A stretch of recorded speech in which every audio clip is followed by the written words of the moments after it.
the 3-game Scotland tour. I hate to tell you it, but unfortunately there's probably not going to be any more Scottish football until Christmas time, so you're going to have to make do with Spanish footy until then. Now, I'm back in Madrid, and tonight I've headed down to Leganés. I have been here before, but it is the only game this weekend that I was able to get to, as I'm going to be away on Saturday and Sunday. So they moved this game to Friday night, which has actually worked out really well for me. So it's the opening league game of the Spanish League season. Now, Leganés is easy enough to get to. You can get the commuter train line C5 from Madrid city centre for 5 or 6 stops. Get off at the stop that's called Zarza Quemada. It's a bit of a mouthful, so basically the one that's before the stop that's called Leganés. It is about a 15 or 20 minute walk after that, but as you can see, it's not a bad night for it. I think I used up my best Leganés fact in the previous video that I did here, and even then it wasn't really a very good one, and that was that there's a street in Leganés named after AC/DC for no apparent reason. So that's really not leaving me very much to work with.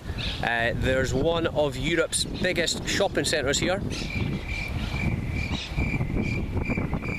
and Real Madrid fullback Dani Carvajal is from here.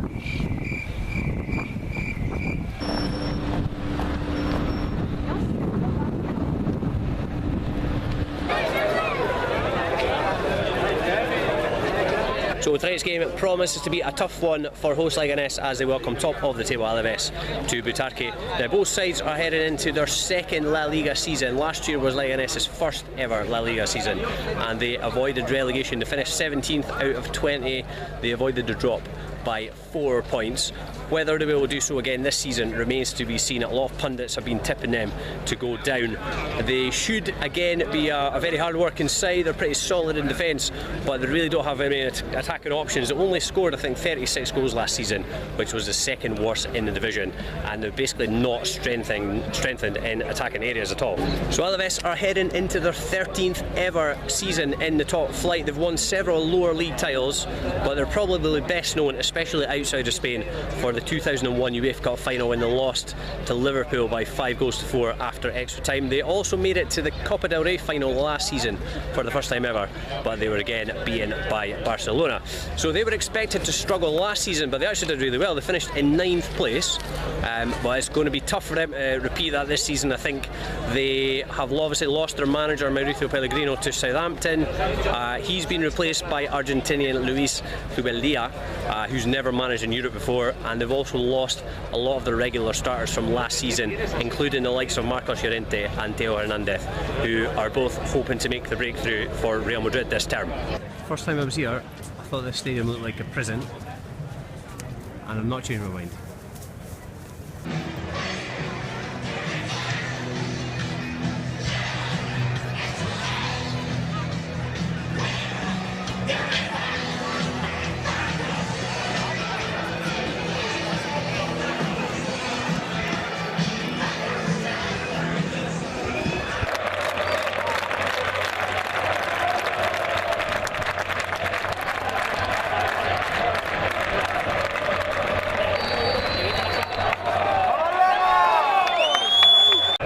Cracking view I've got. Only €20.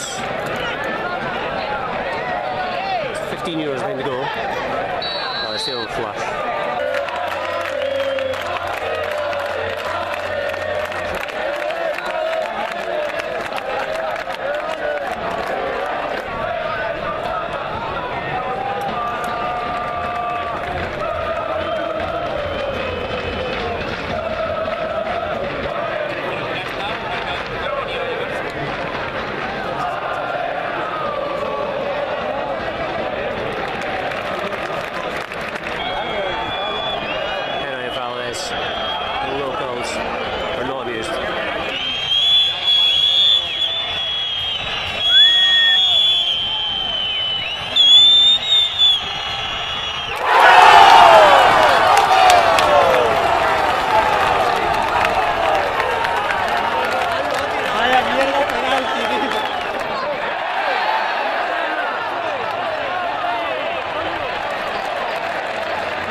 enjoyable experience so far, and I'm hoping that the atmosphere is coming across in the video.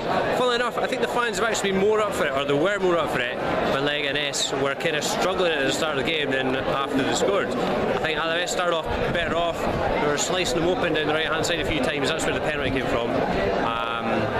One of the worst penalties I've seen in ages, I have to say. And yeah, I think Alavés reacted poorly to that. Leganés quickly went up and scored, and I think since then it's been pretty plain sailing. They've been in the ascendancy, they've had plenty of confidence as well. And yeah, I think they've been pretty comfortable going up to half time. You've probably seen from the video that there's a wee band of fans down in the left hand corner from where I'm sitting that have been basically singing non-stop throughout the first half, and I was kind of hoping to get around there for the second half. I thought that the whole ground was actually open and you could just walk around, but in fact, as you can see here, there's segregation, so yeah, it's not going to happen unfortunately. It's a bit disappointing. I was also reading on Twitter today, I didn't see an article about it, I just saw somebody tweeting about it, saying that the Alavés fans had decided to boycott some of the opening away games, basically because I think they've been scheduled to play away from home on a Friday night in 3 of their first 4 away games, I think it's, or something like that in any case. I'm not sure if that's true or not. There is quite a small group of them down at the far right, and I know that Alavés normally take quite a decent travelling support, so it's quite small, I would say, tonight compared to normal, I think, and I'm guessing that's probably one of the reasons why. Anyway, it's half time as I said, so that only means one thing: it's time for a bocadillo. You don't go to a football game in Spain without that homemade baguette. Here we go, ham and tomato for me. It's the staple of any football fan's diet in Spain. It's like the Spanish equivalent to pine ball, bro. Here we go. Didn't wait for me to finish my bocadillo to get the second half underway, unbelievably.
So this could be a pivotal night at the top of the La Liga table. Leganés are the new leaders, at least for a few hours after their 1-0 victory over Alavés. Now I have to say, that was a pretty dreadful match. Very little quality from either side. I think Alavés didn't really seriously threaten an equaliser at any point. They had a couple of efforts from distance, one which flew narrowly over. But yeah, I mean that was about it, and I think Leganés actually looked more likely to score a second goal as the second half wore on. Some of the decision making they had, I think, just around the box was pretty poor and kind of stopped them from seeing the game out. more comfortably, but they were pretty comfortable as it was. So 1-0 to Leganés, final score, and you'd have to say just about deserved. Anyway, the trivia question from last week, from the last video I should say, 9 cities apart from Dundee, 9 cities apart from Dundee have supplied 2 semi-finalists in the Champions League / European Cup. There were 9 other cities that have also done this. Now I've forgotten to write them down, but I've got them here on my phone, so I'm just reading off my phone. So we have got Madrid, Milan, Belgrade, Glasgow, Budapest, Dundee, Bucharest, Prague, London and Manchester. What I'll do is in the ticker I'll write down the answer, and I'll write down names of the teams that made it to the semi-finals as well. So for this week I've got an easy one for you. Can you give me the name of 2 Ballon d'Or winners whose sons have played for Alavés? So 2 Ballon d'Or winners whose sons have played for Alavés. There we go, nice easy one for you. So the first Spanish game of the season is over, and there are going to be plenty more coming up. To make sure that you don't miss any of them, remember to subscribe to the Team on Tour over on YouTube. Remember, I'm also on Facebook, on Twitter and on Instagram, so you can find me there as well. Hope you've enjoyed watching this video, and I'll see you again for the next one soon.